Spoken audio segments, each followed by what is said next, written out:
Biglang nagkaroon ng presidente ang Davao at ang buong Mindanao. Kaya naman meron ngayong Duterte Mania. Lalo na dito sa Davao. Ang kanilang si Mayor Digong, ginawa nilang in o uso. Kanina lang, mainit-init pa sa studyong ito dito sa GMA Network. Sabik na sabik ang lahat dahil darating daw ang bagong Pangulo ng Pilipinas. How true? Para kumpirmahin ang balita, sumilip kami backstage. Pero hindi si Digong ang aming nadatnan. Sa halip, ang komedyanteng si Jose. Mayor Rodney Duterte! Nasikat ngayon sa kanyang impersonation o panggagaya kay President Duterte bilang si Rodney Duterte. Tagal nyo kong tawagin. Parang takot na takot ka, boy. May ginawa ka bang labag sa batas, boy? Wala po. Nagulat lang po ako. Huwag kang magulat kasi pag sobrang gulat mo, baka kulong kita dyan. Ipinakita sa amin ni Jose ang kanyang make-up transformation. Trademark kasi ni Mayor, magandang yung buhok. So, dati kasi sila mag-wig ako.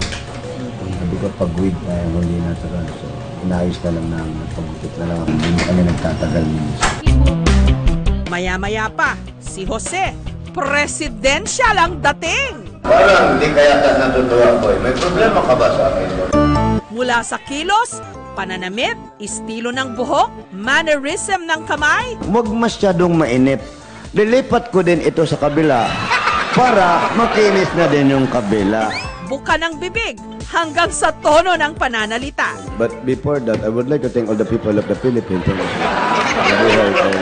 Kuhang-kuha ni Jose si #230. This is just a beginning because change is coming. Pinanood ko lahat ng video niya. Yung kilos niya, yun ang una kong pinag-aralan. Mannerism niya, kung paano yung mga gest ng mga kamay niya. Tapos yung boses niya, maglalagay lang ako ng headphone.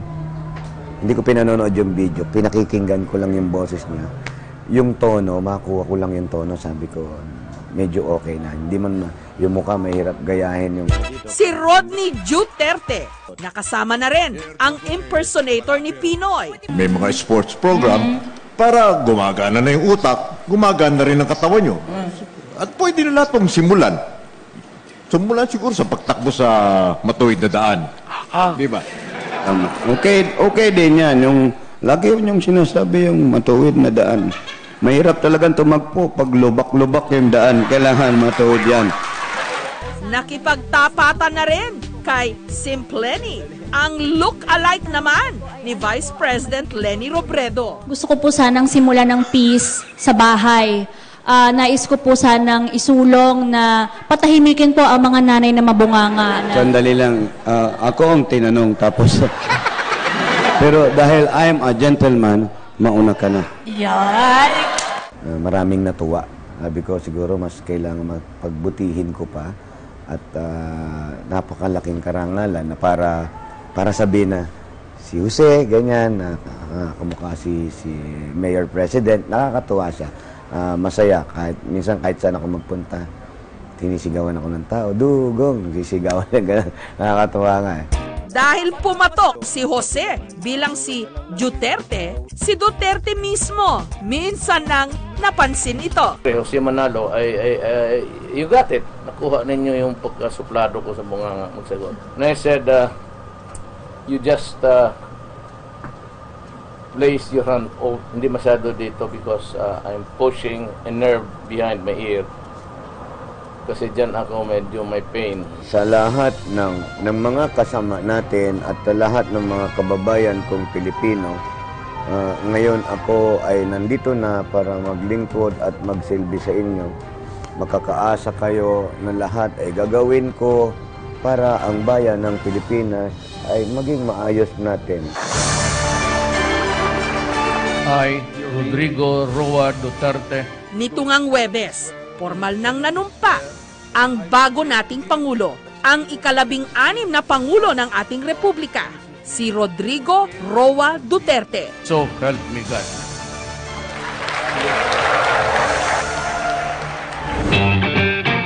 Sa San Fernando, La Union, hindi raw dugo ang dadanak, kundi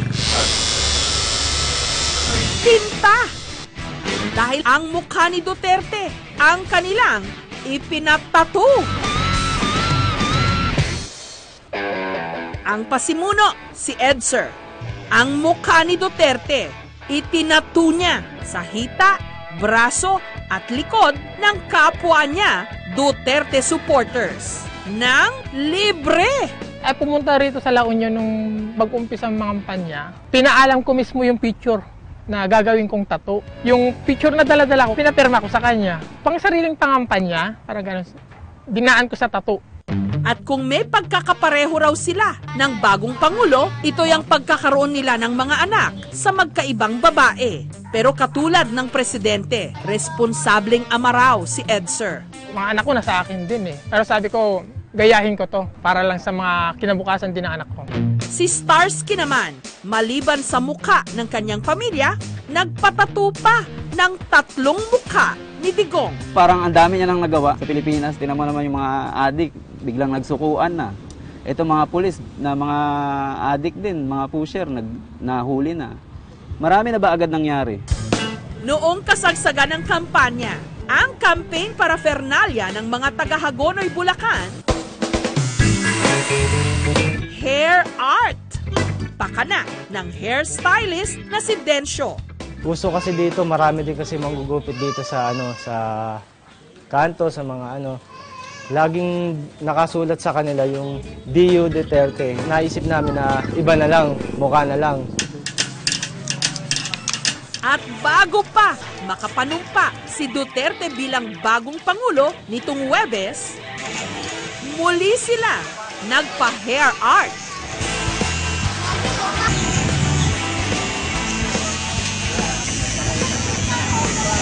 Pagkatapos ng mahigit 1 oras,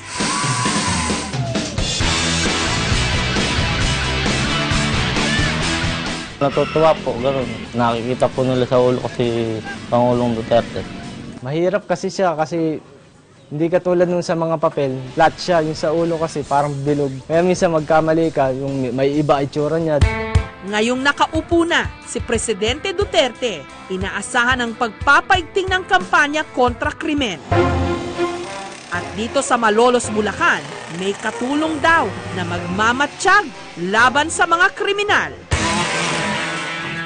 Ang Duterte Tricycle, pagmamay-ari ng seaman na si Joel. Sa taas, ayun yung tweeter, 4 na bullet tweeter. LED, pwedeng gamitin yan sa camera, reverse camera, pwede rin sa MTV video, kasabay ng tugtog, saka yung sounds. Tapos itong speaker niya, ito yung kanyang mid, yung boses niya, 4. Dahil sa paghanga niya raw sa anak ng Davao, pinasadya niyang palagyan ng malaking sticker ni Duterte ang kanyang tricycle.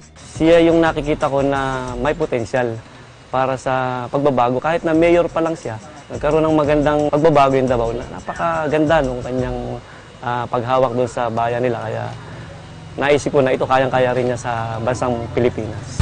At sa lakas ng sound system at sandamakmak na LED lights, habang nag-iikot, agaw pansin talaga. Para naman sa mga young at heart, tsak, matutuwa kayo sa ginagawa ng toy maker na si Dennis. Duterte Toys. May friend ako, pareho kami mga Duterte. Sabi niya, since na gumagawa ka ng laruan, ba't di ka gumawa ng action figure ni Digong? Kasi ningit ko siya sa mga naka-schedule ko na pagawa. So, natapos ko, pinost ko sa Facebook. Marami nakakita. Sabi nila, sir, gusto ko rin yan. May nakasuot ng signature polo attire ni Duterte. Amerikana, barong, meron pang nakamotor. Yung airbrush kasi manipis ang application niya sa figure.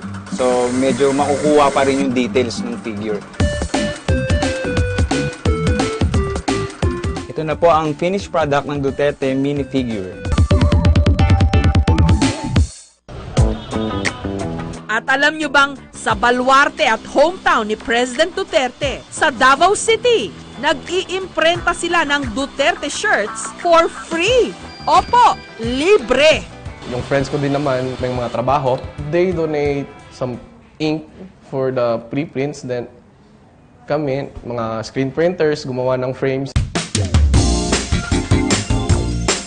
Kailangan lang daw magdala ka ng sarili mong t-shirt. Sila na ang bahala sa Duterte design. I, Rodrigo Roa Duterte. Tuwing nagpapalit tayo ng Pangulo, mataas ang kumpiyansa, may bagong pag-asa. Change is coming.